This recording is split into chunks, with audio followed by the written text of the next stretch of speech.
Baik, selamat berjumpa kembali adik-adik mahasiswa semua dan eh, teman-teman praktisi.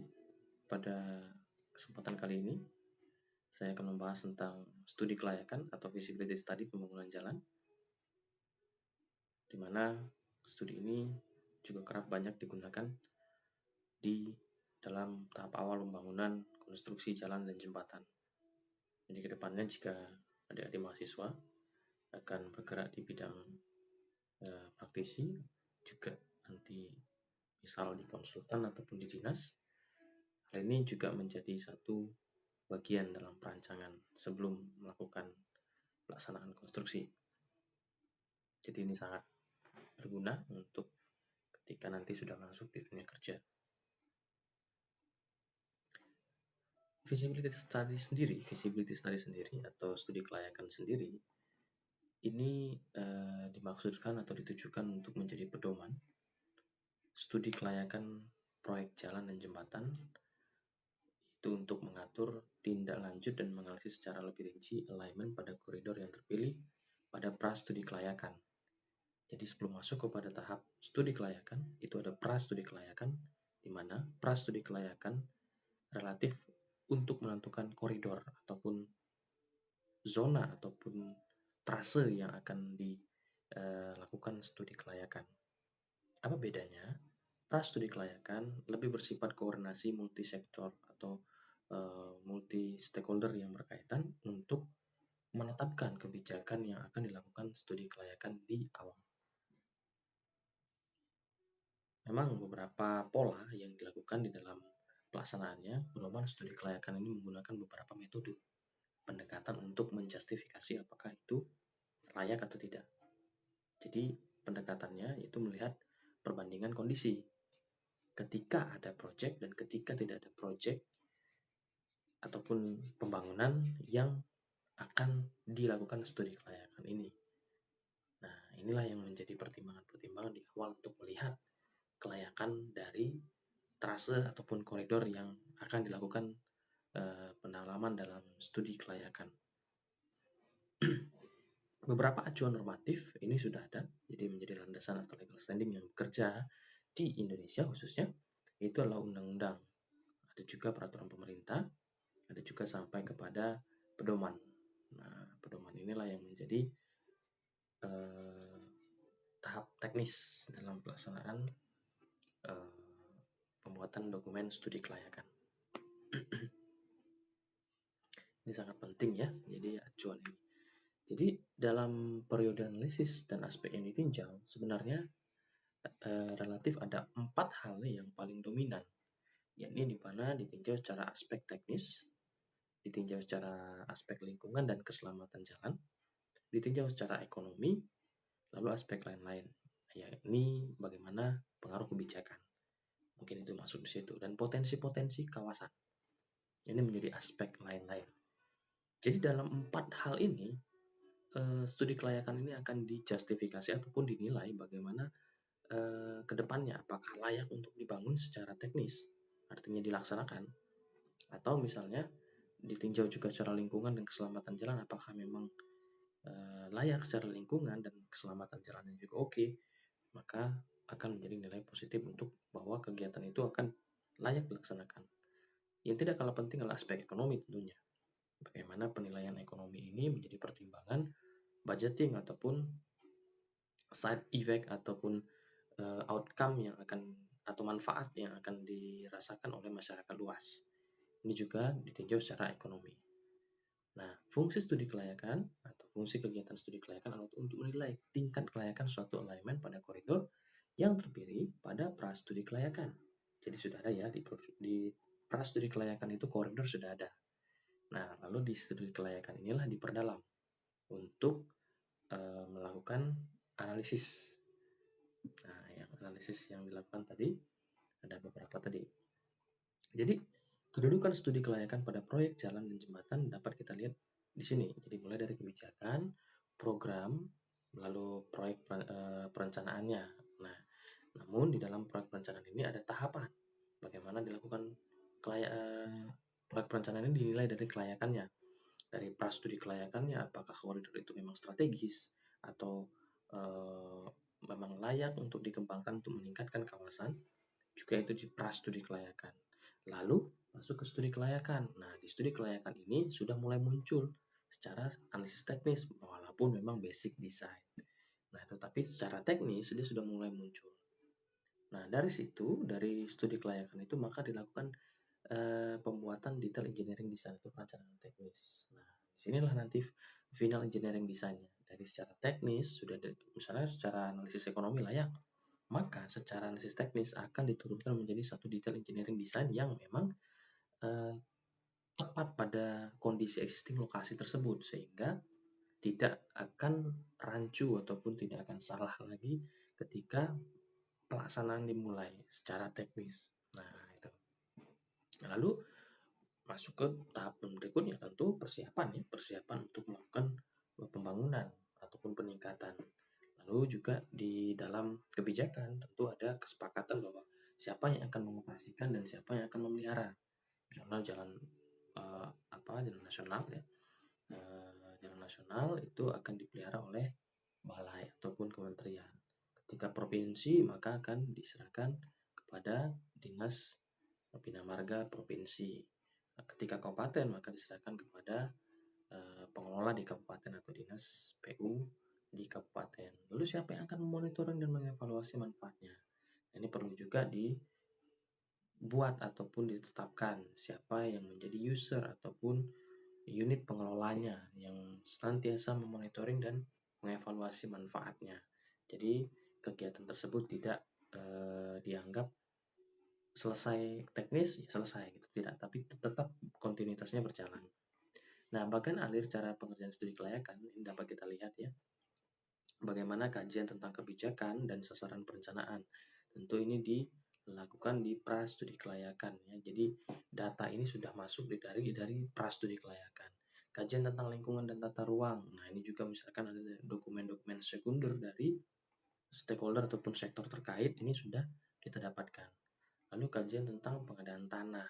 Nah, tentu ini juga akan inline dengan data BPN. Jadi di ruas tersebut berapa yang menjadi target pembebasan lahan. Lalu formulasi alternatif solusi. Nah, jadi di dalam koridor itu sendiri ada trase-trase yang akan dilakukan penilaian ataupun analisis bagaimana atau mana alternatif solusi yang paling komprehensif dan memang menguntungkan secara pertimbangan aspek tadi. Nah, dari situ memang tahapan awal baru dilakukan survei primer atau pengumpulan data, di mana data itu terkait data lalu lintas, topografi, geologi, geoteknik, data tanah ya, hidrologi dan drainase, bagaimana curah hujan yang bekerja di sana, dan bagaimana aliran air yang ada di sana, tentu sungai, laut, itu juga akan ditinjau di sana. Lalu lingkungan dan keselamatan, bagaimana pemanfaatan zona ataupun tata ruang di sana, apakah melewati kawasan lindung atau misalnya di sana juga ada kawasan cagar budaya, itu juga akan ditinjau ataupun dikumpulkan datanya. Nah, di dalam lingkungan ini juga ada sosial. Bagaimana efek dari ketika akan dilakukan pra pelaksanaan dan pasca pelaksanaan. Itu bagaimana impact dari kegiatan yang akan kita lakukan studi kelayakan tersebut. Nah, keselamatan ini tentu dicek bagaimana kondisi lingkungan sekitar. Apakah memang ketika kita mendesain nantinya itu jalan ataupun trase tersebut terlalu bahaya terkait gradien ataupun jurang ataupun kelandaian ataupun kondisi ini juga akan dicek sehingga keselamatan jalan dapat terpenuhi. Nah, dari data primer ini maka dilakukan analisis bagaimana pertumbuhan lalu lintasnya dari data lalu lintas, bagaimana geometrinya secara alignment horizontal dan alignment vertikalnya sehingga aman, gradiennya tercapai, dan juga pekerjaannya juga menguntungkan secara ekonomi, artinya tidak terlalu boros kegiatan cut and fill ataupun kegiatan mempapras bukit ketika itu bukit ataupun menimbun lembah ketika itu lembah. Lalu pekerjaan perkerasan jalannya bagaimana existing di sana, apakah dia sudah ada sehingga dilakukan perlu peningkatan ataupun pembuatan jalan baru. Nah, bagaimana struktur jembatan yang ada di sana? Apakah memang sudah ada atau belum, ataupun perlu peningkatan atau perbaikan? Ya, itu dilakukan analisis. Nah, inilah dilakukan aspek lain-lain, pertimbangan ya, pertimbangan bagaimana ketersediaan material existing atau harus mendatangkan dari mana, itu juga menjadi aspek lain-lain dalam pertimbangan. Lalu analisis ekonomi. Analisis ekonominya mana yang lebih menguntungkan ataupun secara ekonomi itu benefitnya lebih masuk kepada si masyarakat ataupun manfaat besar luas itu menguntungkan, dan secara pembangunan teknisnya nantinya. Nah, lalu evaluasi kelayakan dan keluarlah rekomendasi. Nah, ini beberapa tahapan pelaksanaan kegiatan yang saya adopt dari kegiatan yang ada. Nah, ini tahapan persiapan. Persiapan ini bagaimana kita membaca rencana pengembangan wilayah RT/RW. Nah, bagaimana latar belakang, maksud dan tujuan dari lingkup kegiatan itu. Nah, tentu dari dokumen sektoral atau beberapa sektoral, misalnya dari Bapeda, itu mereka sudah melakukan kajian-kajian ataupun studi yang terkait tentang kewilayahan, terkait tentang transportasi. Nah, ini dilakukan koordinasi sehingga multisektor ini tidak berdiri sendiri, tetapi saling bergandengan tangan untuk melakukan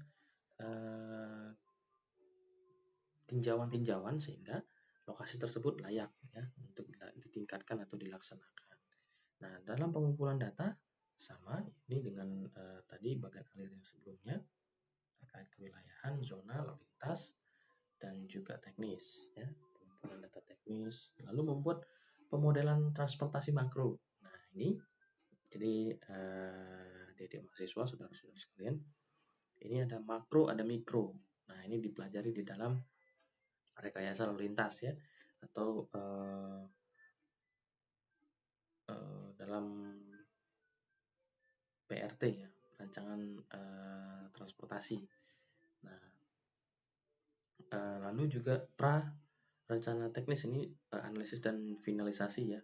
Rencana teknis jalan lingkar ya, ini lokasi yang ini ya. Rencana teknis jalan ini itu basic desainnya bagaimana akan dikeluarkan. Ya, memang tertampilkan ataupun cross section dan long sectionnya itu tertampilkan, tetapi secara teknis analisis yang lebih rigid terkait budgeting itu belum muncul secara detail ya. Lalu walaupun di estimasi biaya di sini sudah mulai muncul, namun dia di unit price itu masih sifatnya general ataupun gelondongan gitu ya. Nah, belum sampai kepada detail untuk HPS-nya, harga perkiraannya ya. Lalu indikasi dampak lingkungan. Nah, ini mulai dicek bagaimana sebelum sampai ke estimasi biaya, bagaimana indikasi dampak lingkungan yang ada. Apakah perlu penanganan AMDAL atau PL. Nah, ini perlu juga. Dari pemodelan juga begini untuk analisisnya, analisis transportasi, pola pergerakan dan pembebanan lalu lintas. Sehingga nanti mungkin ke depannya akan terlihat bagaimana level of service jalan tersebut ketika dibangun ataupun ketika zona ataupun tata guna lahan di sana akan berkembang. Nah, lalu analisis road user cost. Nah, ini juga perlu dilakukan bagaimana road user cost ini adalah pengguna tersebut menghemat berapa rupiah ataupun menghemat berapa waktu perjalanan yang akan dihemat ketika kegiatan tersebut dilaksanakan, dan itu cukup efektif untuk dikembangkan. Nah, ini beberapa outline yang saya adopt dari beberapa kegiatan yang pernah saya kerjakan. Jadi biasanya outline itu terkait pendahuluan, kondisi wilayah, metodologi, analisis teknis, analisis ekonomi, analisis sosial dan lingkungan, kesimpulan, rekomendasi. Jadi di bagian pertama ini mungkin masih pada tahapan pengenalan kawasan ya. Nah, ini bagaimana di awal tadi pendahuluan. Nah, ini adalah bagian contohnya misalnya kegiatan FS gitu kan. Nah, maksud dan tujuan, bagaimana Menyusun dokumen studi kelayakan sebagai dasar dalam proses kebijakan dan strategi pembangunan jalan lingkar. Nah, ini lokasinya ya. Silakan saja nanti di beberapa kegiatan ini misalnya ada lokasi mana gitu ya. Tujuannya melakukan studi kelayakan. Lalu menyusun prarencana. Prarencana ya, bukan pra studi kelayakannya lagi, tapi sudah teknis. Jalan pada pembangunan, jalan di lokasi studi kelayakan tersebut. Ini yang biasanya menjadi maksud dan tujuan di dalam pembuatan dokumen studi kelayakan. Jadi silahkan misalnya di elaborasi ataupun dicek misalnya dokumen-dokumen yang sudah tersedia di dalam dinas terkait ataupun stakeholder terkait. Nah, ini sasaran secara spesifik itu misalkan ada 5 ya. Identifikasi permasalahan wilayah, informasi rute yang tepat, tentu digabungkan ataupun dikoordinasikan dengan sektor yang mengurus tentang RUT RW. Ya, jadi bagaimana multi sektor ini bekerja baik dari pusat, provinsi maupun kabupaten, bahkan sampai kepada kecamatan dan kelurahan ataupun desa. Lalu desain awal jalan, lalu penilaian kebutuhan investasi. Nah, ini yang biasanya menjadi sasaran dalam pembuatan dalam dokumen studi kelayakan. Mungkin ada data kontrak perencanaan, misalnya di sini tampilkan ya. Nanti beberapa saudara yang ataupun adik-adik mahasiswa yang nanti menjadi praktisi ataupun konsultan ataupun bekerja di dalam dinas, ya ini data-data yang harus ada misalnya gitu. Nah, selanjutnya ini kondisi objektif wilayah. Nah, ini yang akan ditinjau. Pertama, bagaimana jaringan jalan yang bekerja di sana. Ini juga perlu dicek misalnya jaringan jalannya adalah ini dari sini ya. Jadi mulai dari kota Bandar Lampung sampai kepada Kabupaten Sawaran, Tanggamus. Nah, sampai di sini terus sampai di sini. Jadi ini jaringan jalan. Nah, ini ya, di sini ada keterangan-keterangannya. Nah, ini yang menjadi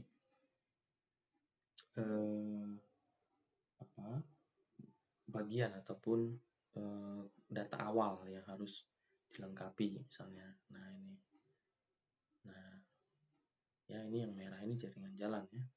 Silakan dikumpulkan data-datanya sehingga menjadi informasi yang strategis untuk diperdalam. Tentu data tersebut inline dengan data dalam pra studi kelayakan. Nah, ini peta lokasinya. Nah, yang saya sampaikan tadi, selain daripada jaringan jalan tadi, yang di sini ini kita memetakan batasan-batasan ruas.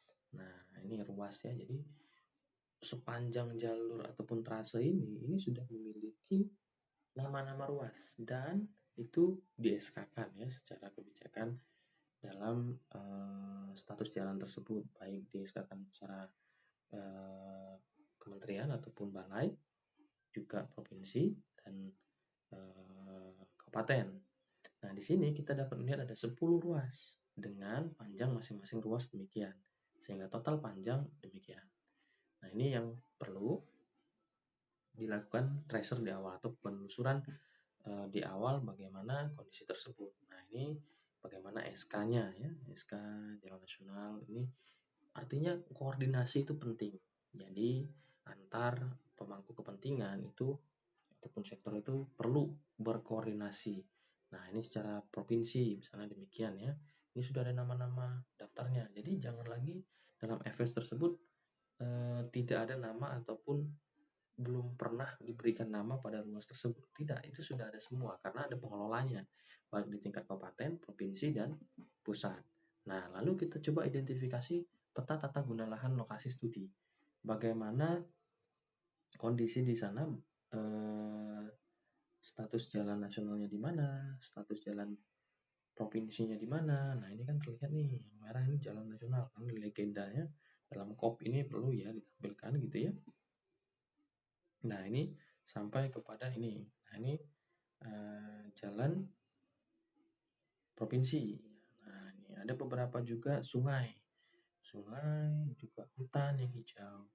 Nah, kebun yang warna ini dan eh, sawah, tambak. Nah, ini perlu dilihat. Dan ini sudah tentu ada di sektor terkait, misalnya Bapeda. Ya, jadi ini peta studi. Nah, lalu bagaimana identifikasi awal sebelum melakukan survei topografi? Tapi setidaknya kita sudah mulai menelusuri secara GIS untuk karakteristik topografi kawasan studi. Nah, inilah terlihat bahwa lokasi studi ini adalah di kawasan yang bervariasi.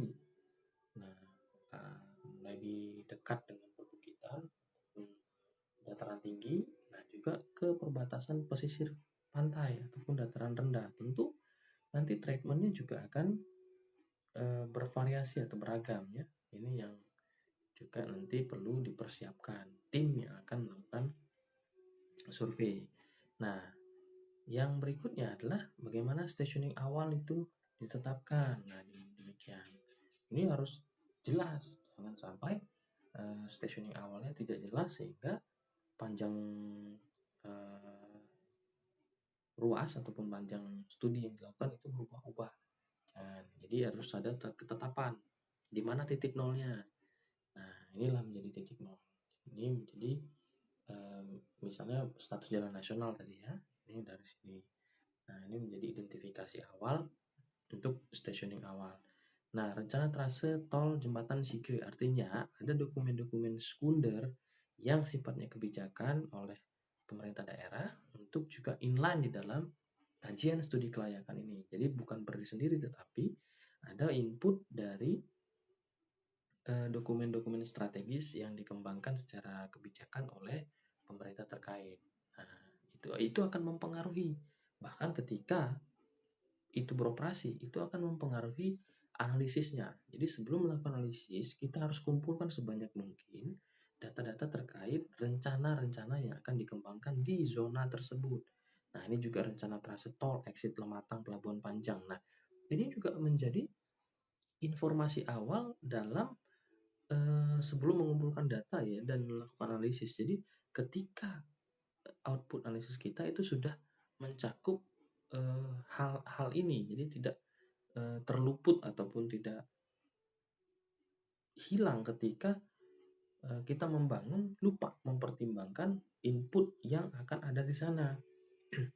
Contohnya rencana jalan tol ini yang dari sini dari lintas pesisir timur misalnya ini masuk sampai kepada Pelabuhan Panjang. Nah, ini informasi ini kan tentu kita akan berkoordinasi kepada sektor terkait, misalnya itu dikembangkan oleh tol, oleh misalnya adalah operatornya atau siapa yang ditugaskan, BUMN mana yang ditugaskan untuk mengelola itu. Nah, lalu juga ruas kegiatan FS-nya, ini lokasi yang akan kita tinjau. Nah, ini misalnya ada kebijakan lagi pembangunan jembatan Sige misalnya. Nah, ini juga akan kita gabungkan ketika untuk melakukan pembuatan studi kelayakan. Jadi tidak berdiri sendiri. Lalu beberapa kawasan lainnya yang sudah ada dokumennya, misalkan kawasan industri Tanggamus, Skid. Ini sudah ada beberapa kajian ataupun studi pendahulu yang membahas ini. Inilah yang menjadi salah satu input data di dalam kajian teknis, baik itu transportasinya, baik itu kewilayahannya, baik itu topografi dan lain sebagainya ya. Nah, ini secara global bagaimana pergerakan itu akan bekerja. Nah, misalnya dari KIM tadi atau kawasan industri maritim Tanggamus tadi. Nah, tentu juga ada kebijakan yang sudah ditetapkan ataupun legal standingnya itu menjadi dasar kita untuk mengimprovisasi ataupun mengembangkan ataupun menganalisis. Nah, ini potensi pengembangan kawasan industrinya ini sudah ada di pra studi kelayakan. Nah, ini jadi penggabungan zona ataupun kawasan-kawasan strategisnya gitu ya, kawasan industri di kabupaten yang dilalui oleh trase yang kita sedang buat studi kelayakan. Kawasan industri baru yang dikembangkan ini juga akan masuk di dalam studi kita. Nah, termasuk juga kawasan wisata terpadu. Artinya ini data sekunder yang sudah dikaji, ini kita masukkan ke dalam analisis kita sehingga tidak terluput ketika ada pembangunan ke depannya. Bagaimana sektor wisata itu, bagaimana sektor industri itu mempengaruhi lokasi. Ini yang juga menjadi pertimbangan-pertimbangan ya, jadi tidak berdiri sendiri.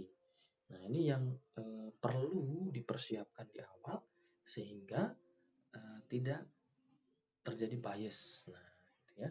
Juga koordinasi dengan misalkan Bapeda daerah, misalnya ini kebetulan di Provinsi Lampung dan melewati beberapa kabupaten, baik Pesawaran, Tanggamus, maupun misalnya Kota Bandar Lampung misalnya, itu koordinasinya bagaimana rencana tata ruang wilayah RT/RW Provinsi Lampung yang ada di sana, termasuk juga kajian-kajian secara provinsi, definisi kawasan pengembangan provinsinya seperti apa sehingga tidak bias ataupun terlalu jauh ataupun lupa untuk memasukkannya. Nah, ini terkait tentang juga perhubungan ya. Jadi pelabuhan, potensi transportasi darat, laut dan udara itu juga menjadi satu input di dalam studi-studi yang akan dilakukan analisisnya ya.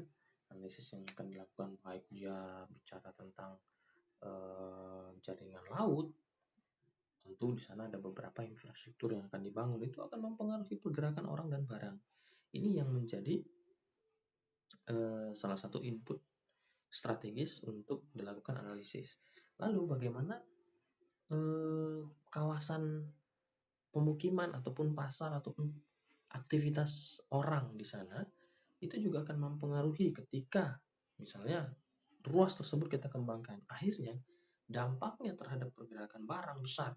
Nah, ini juga akan menjadi pertimbangan bagaimana pengaruhnya terhadap impact sosial yang ada di sana. Sehingga perlu kita petakan dan kita identifikasi di awal serta mendeliniasi kawasan tersebut sehingga kita bisa mengantisipasi hal ataupun masalah yang akan timbul ke depan hari ketika itu kita kembangkan. Juga di sini inline dengan kawasan misalnya militer. Jadi bagaimana kawasan ini juga sifatnya terdukung ataupun berpengaruh positif terhadap kawasan ini ketika kita kembangkan trase tersebut. Jadi tidak serta-merta kita berdiri sendiri kembali ya, berdiri sendiri bahwa oh kami harus membangun di sana karena di sana lokasinya cocok untuk wisata. Tidak, jadi ada koordinasi multi sektor. Nah, juga ketika misalnya ada beberapa sektor yang jangan dong itu kawasan strategis nasional. Jadi artinya di sana peruntukannya misalnya untuk militer. Nah, itu juga menjadi pertimbangan bagaimana alih trase yang akan dilakukan. Nah, ini beberapa metodologi yang kita coba buat untuk penyelesaian. Nah, tadi yang sudah di awal misalnya yang contoh Bandung tadi, ini juga menjadi step-step yang kita kembangkan mulai dari pendahuluan antara akhir sampai kepada hasil outputnya. Nah, ini kita bisa lihat bagaimana ketika kita mulai di data awal, juga persiapan metodologi.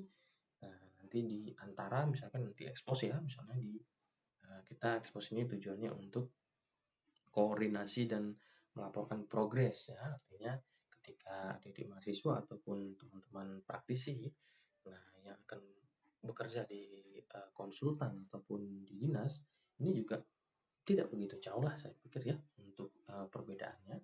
Dalam tahapan-tahapannya mungkin nanti improvisasinya yang bisa lebih baik ataupun menggunakan beberapa tools yang memang bagus ataupun lebih luas cakupannya. Jadi di awal inilah yang dilakukan ya. Nah, pembahasannya untuk persiapan teknis. Nah, ketika pengumpulan data, nah ini data tata ruang, data lintas, data pendukung, nah ini juga sudah ada. Lalu pengumpulan data, lalu pembuatan pemodelan transportasi baik menggunakan Transplan ataupun EME ataupun Visum, Visum itu silahkan saja. Artinya tools ataupun perangkat yang digunakan untuk mempermudah melakukan pemodelan transportasi. lalu penyusunan database. Lalu ketika kita mensimulasikan bagaimana do nothing dan do something. Do nothing, kita tidak melakukan apa-apa. Nah, ketika itu ya sudah kita tingkatkan saja, tapi misalnya tidak melakukan perubahan trase, tidak melakukan penanganan di kawasan-kawasan militer tadi ataupun kawasan pasar tadi. Ya do nothing gitu. Cuman oke, yang penting jalannya bisa dilalui gitu. Nah, ketika do something kita membuat pilihan-pilihan nih, alternatif 1, alternatif 2, alternatif 3. Lalu kita coba modelkan semua hasil eh, alternatif ini tadi, kita modelkan semua dan kita coba nilai bagaimana secara aspek tadi ada 4. Nah, lalu kita lihat perbandingannya dengan do nothing dengan do something.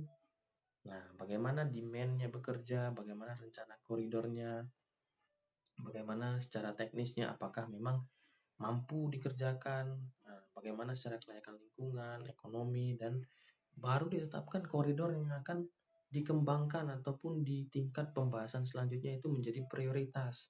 Itulah yang akan dilakukan untuk di awal ataupun pembuatan studi kelayakan ini. Jadi di awal ini kita diskusi tentang itu, nanti beberapa part berikutnya kita akan diskusi terkait teknisnya, bagaimana transportasinya, bagaimana ekonominya, bagaimana sosial lingkungannya bekerja. Jadi silahkan simak terus perkembangannya, analisisnya, dan ikuti sehingga teman-teman praktisi dan adik-adik mahasiswa ini bisa lebih menambah wawasan ataupun menjadi referensi nantinya yang cukup baik untuk persiapan ketika terjun di dalam dunia kerja ya. Baik, demikian dulu yang bisa saya sampaikan. Sampai ketemu kepada pertemuan berikutnya ya.